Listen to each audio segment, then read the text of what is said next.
अस्सलाम वालेकुम दोस्तों, आज हम बना रहे हैं बहुत ही फ़ायदेमंद सा डिटॉक्स वाटर जो न सिर्फ वेट लॉस में मदद करता है बल्कि गर्मी, सूजन और प्रेगनेंसी के दौरान थकन को भी दूर करता है। जो अंदर की पेट की गंदगी होती है, चर्बी होती है, आहिस्ता आहिस्ता इसको भी रिलीज़ करता है। यहाँ मैं एक गिलास वाटर ले रही हूँ।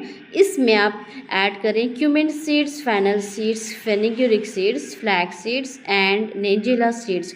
इन सारी चीज़ों का एक चम्मच में आप मिक्स कर लें। इन सब को डालकर बॉईल करने के लिए छोड़ दें 2 से 3 मिनट के लिए।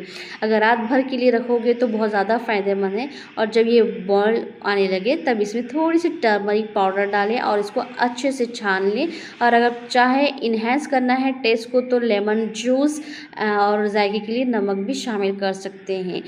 और ये रहा हमारा डिटॉक्स वाटर। मॉर्निंग में रोज़ पीजिए इंशाल्लाह। फिर मिलते हैं। अल्लाह हाफ़िज़।